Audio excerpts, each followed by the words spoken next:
warahmatullahi wabarakatuh. Perkenalkan, nama saya Icu Zurmiati dari Program Studi Pendidikan Ekonomi Fakultas Keguruan dan Ilmu Pendidikan Universitas Riau Angkatan 2019 dengan nomor induk mahasiswa 1905 110441. Di video ini saya akan menjelaskan tentang satu materi dengan judul Profesi dan Karakteristik Guru. Sebelumnya, video ini adalah tugas pemenuhan ujian tengah semester pada mata kuliah pengembangan profesi guru dengan dosen pembimbing yaitu Bapak Mahmud Alpusari, MPD.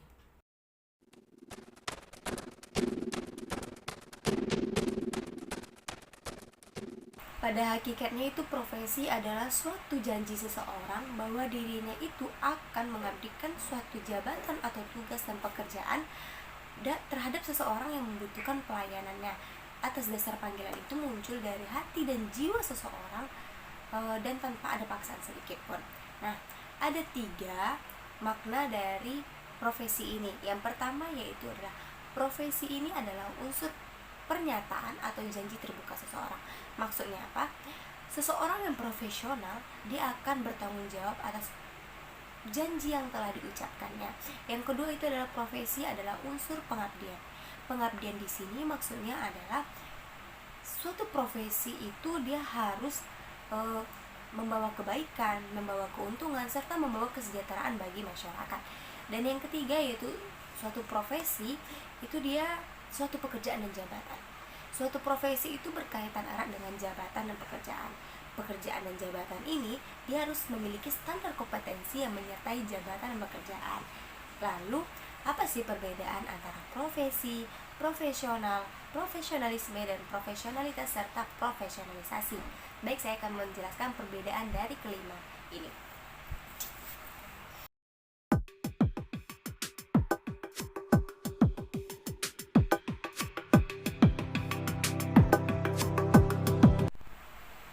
Oke, saya akan menjelaskan kelima perbedaan dari profesi, profesional, profesionalisme, profesionalitas, dan profesionalisasi. Baik, yang pertama, profesi. Profesi adalah suatu jabatan atau pekerjaan di mana dia itu menuntut suatu keahlian atau expertise dari para anggotanya. Artinya apa? Dia tidak bisa dilakukan oleh sembarangan orang. Dia itu harus dilatih secara khusus untuk mendapatkan suatu pekerjaan ini. Dan keahlian ini diperoleh melalui ada namanya sekolah pendidikan, ada namanya latihan, training, atau yang lain sebagainya. Baik itu sebelum melakukan profesi atau setelah melakukan profesi. Contohnya seperti ini. Untuk menjadi seorang dokter, kita itu harus menempuh sekolah kedokteran, atau kita harus menempuh sumpah jabatan, prajabatan, latihan, dan banyak yang harus dilalui untuk menjadi seorang dokter ini. Dan begitu juga untuk menjadi seorang guru, itu kita harus menempuh beberapa hal, ada pendidikan dan lain sebagainya. Jadi suatu profesi itu tuh dia menuntut suatu keahlian dan telah dilatih secara khusus untuk mendapatkan suatu pekerjaan atau jabatan itu. Nah, seperti itu. Oke, yang kedua yaitu profesional. Profesional itu menuntut 2 hal. Yang pertama, seseorang yang menyandang suatu profesi. Dan yang kedua, penampilan seseorang dalam melakukan pekerjaan sesuai dengan bidangnya.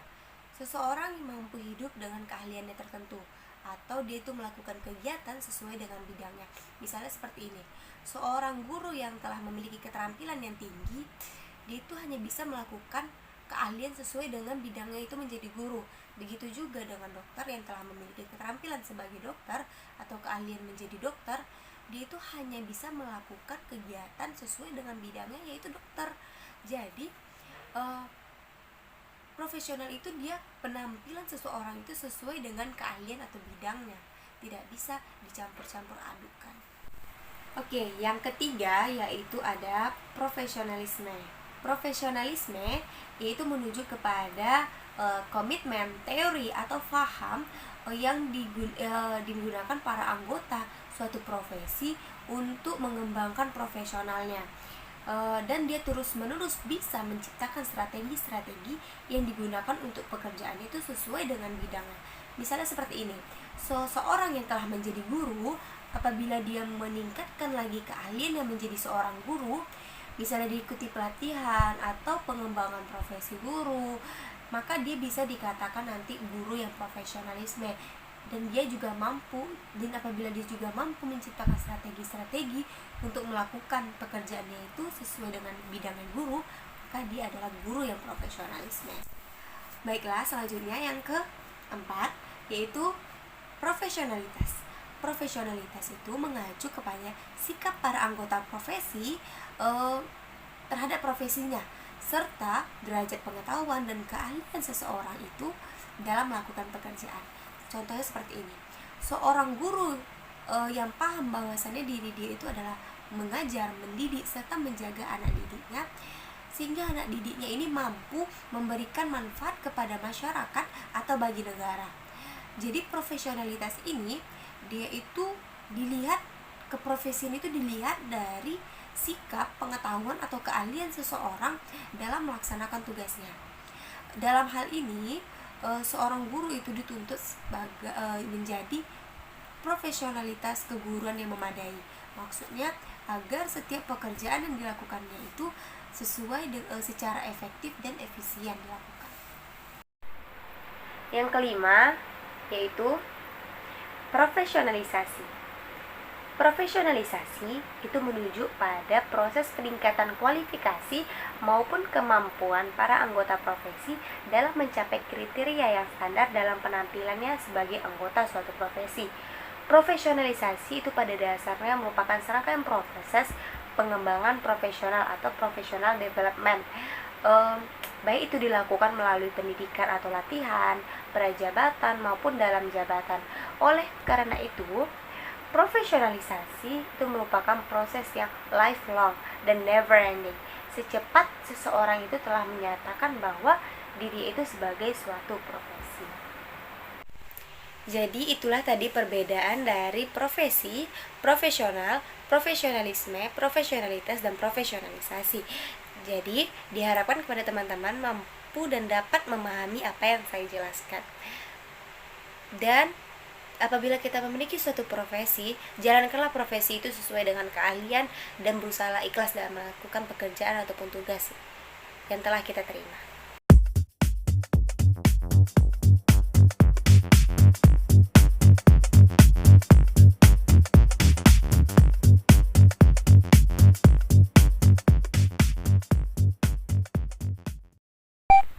Baiklah, selanjutnya saya akan menjelaskan tentang karakteristik guru.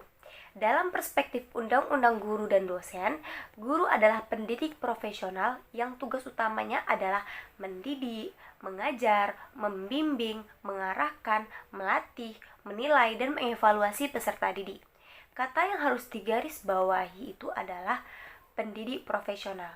Sebagai pendidik profesional, ada 3 hal yang harus dipenuhi oleh seorang guru, yaitu harus memiliki kualifikasi atau S1 sesuai tugas dan satuan di mana dia ditempatkan, memiliki seperangkat pengetahuan atau kompetensi pedagogik, profesional, sosial, dan kepribadian, dan lulus uji atau sertifikasi.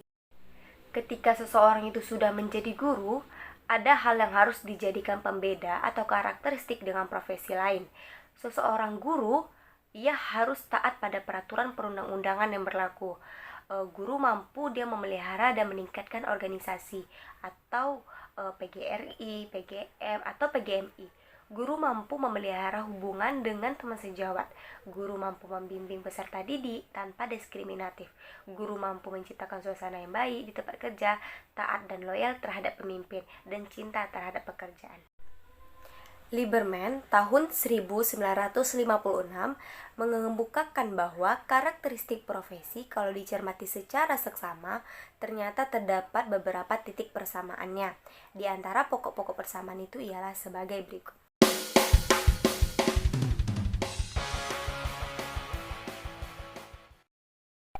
Baik, karakteristik yang pertama yaitu guru itu adalah profesi yang unik, definite, dan essential service. Maksudnya apa? Profesi itu merupakan suatu jenis pelayanan atau pekerjaan yang unik atau khas, dalam arti berbeda dari jenis pekerjaan atau pelayanan apapun yang lainnya. Di samping itu, profesi juga bersifat definit, dalam arti jelas batas-batas kawasan cakupan bidang garapannya itu meskipun mungkin sampai batas atau derajat tertentu ada kontingensinya dengan bidang lainnya. Selanjutnya, profesi juga merupakan suatu pekerjaan atau pelayanan yang sangat penting dalam artian itu amat dibutuhkan oleh pihak penerima jasanya, sementara pihaknya sendiri itu tidak memiliki pengetahuan atau keterampilan serta kemampuan untuk melakukannya sendiri.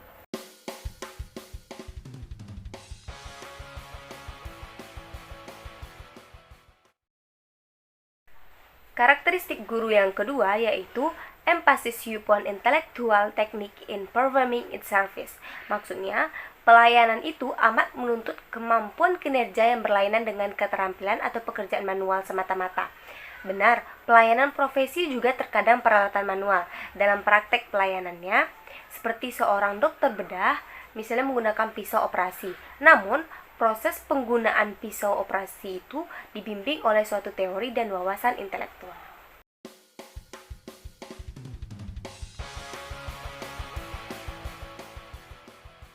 Karakteristik guru yang ketiga yaitu a long period of specialized training. Maksudnya apa? Dalam memperoleh penguasaan dan kemampuan intelektual seperti wawasan, kemampuan, kompetensi, kemahiran atau skill serta sikap profesional seseorang itu harus dia memerlukan waktu yang cukup lama. Dan untuk mencapai kualifikasi keprofesian yang sempurna itu lazimnya kurang lebih dari 5 tahun lamanya. Ditambah lagi dengan pengalaman praktek terbimbing hingga tercapainya suatu tingkat kemandirian secara penuh dalam menjalankan profesinya. Pendidikan keprofesian termasuk juga lazimnya diselenggarakan pada jenjang pendidikan tinggi dengan proses pemagangan sampai batas waktu tertentu dalam bimbingan para senior.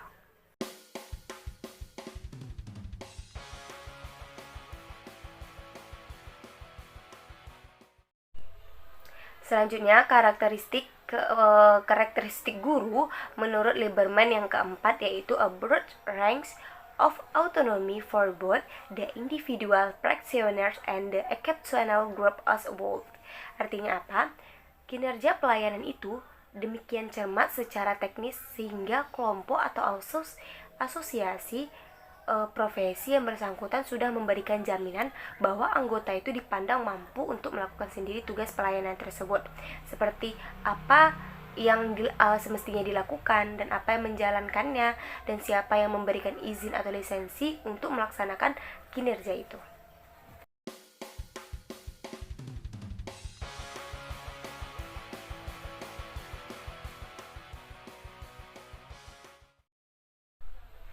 Karakteristik profesi guru yang kelima yaitu encamped by the practitioners. Maksudnya apa? Konsekuensi dari otonomi itu dilimpahkan kepada seseorang tenaga praktisi profesional itu, maka berarti pula ia memikul bertanggung jawab pribadinya secara penuh. Misalnya seperti ini, seorang guru yang keliru menangani permasalahan siswanya, maka kesemuanya itu harus dipertanggungjawabkannya, serta setidak layaknya dia menudingkan atau melemparkan kekeliruan kepada pihak lain.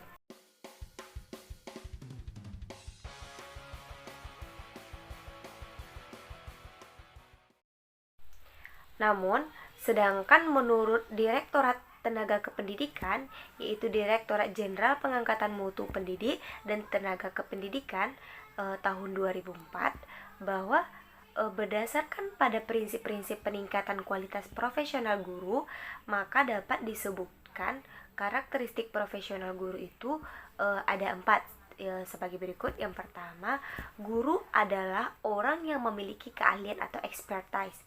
Yang kedua, guru adalah orang yang memiliki sifat kolegialisme atau kesejawatan. Yang ketiga, guru adalah orang yang cepat menjadi model warga negara yang baik dan cerdas. Yang keempat, guru adalah mereka yang menjunjung tinggi yang pertama tadi yaitu guru adalah orang yang memiliki keahlian atau expertise. Yakni guru itu pertama, dia itu menguasai materi pembelajaran di sekolah. Yang kedua, menguasai konsep keilmuan yang relevan dengan materi pembelajaran. Dan yang ketiga, menguasai strategi pembelajaran di sekolah kontributif atau mampu berperan terhadap tercapainya tujuan pembelajaran dan tujuan pendidikan nasional. Yang kedua yaitu guru adalah orang yang memiliki sifat kolegialisme atau kesejawatan. Maksudnya adalah yakni guru yang mampu membagi ide atau gagasan baik untuk pengembangan maupun untuk kepentingan praktek. Terus guru yang mampu berbagi pengalaman baik yang diperoleh dari pembelajaran di sekolah maupun dari pembelajaran mengikuti berbagai kegiatan di luar sekolah. Selanjutnya guru yang mampu bekerja sama dalam pengembangan ilmunya dan peningkatan proses belajar mengajar dan bersifat energi, yakni guru yang mampu membangun kekuatan pembelajaran dengan pemanfaatan lingkungan, sumber daya manusia, dan masyarakat, dapat membangun prakarsa dalam berbagai kegiatan yang ada di sekolah. Selanjutnya, yang ketiga yaitu guru adalah orang yang cepat menjadi model warga negara yang baik dan cerdas, yakni guru yang memiliki kepekaan sosial, memiliki kepedulian terhadap lingkungan, menjadi tanggung jawab sebagai warga negara, menjadi teladan baik bagi keluarga, sekolah, dan masyarakat, dan dia bersedia membimbing siswa dari belakang menghormati negara dan berbagai lambang kenegaraan Republik Indonesia, dan dia bersikap demokratis dan menghargai kesejahteraan. Dan karakteristik yang keempat menurut Direktorat Jenderal Tenaga Kependidikan tahun 2004 yaitu guru adalah mereka yang menjunjung tinggi kode etik, yaitu guru yang menaati seluruh peraturan yang berlaku baik itu tertulis maupun tidak tertulis, dan bersifat taat azas, yaitu mematuhi aturan yang berbuat sesuai dengan ketentuan dan disepakati dalam setiap situasi atau keadaan, dan dapat menjadi contoh sebagai warga negara yang bertanggung jawab dan memiliki kesetiaan kawanan atau solidaritas sebagai guru. Menjadi tenaga profesional seperti ditegaskan dalam Undang-Undang Nomor 20 Tahun 2003 adalah desolannya seorang guru. Tampaknya perlu ada komitmen lebih tegas untuk menjadikan pekerjaan guru sebagai profesi, sama seperti seorang dokter atau pengacara yang memandang pekerjaannya itu pertama-tama sebagai pelayanan luhur terhadap sesama manusia. Sebuah pekerjaan disebut sebagai profesi jika pekerjaan itu membutuhkan pendidikan dan pelatihan khusus, mempraktikkan profesinya secara bebas namun dalam koridor hukum yang berlaku, mempunyai kode etik, serta tergabung dalam serikat pekerja dan memiliki kondisi kerja yang pantas dan berprestise. Jika menghendaki adanya guru yang profesional, maka setidaknya ada 4 kompetensi dasar yang harus dimiliki, yaitu kompetensi pedagogik, kepribadian, profesional, dan sosial, yaitu tercantum dalam pasal 23 ayat 3 Peraturan Pemerintah Nomor 19 Tahun 2005. Dan kompetensi ini juga merupakan satu kesatuan utuh yang menggambarkan keprofesionalan seorang guru. Mungkin hanya itu yang dapat saya sampaikan, lebih dan kurangnya saya mohon maaf, dan saya mengucapkan terima kasih kepada teman-teman yang telah menonton, dan semoga video ini bermanfaat bagi semuanya. Dan jangan lupa like, komen, dan subscribe. Assalamualaikum warahmatullahi wabarakatuh.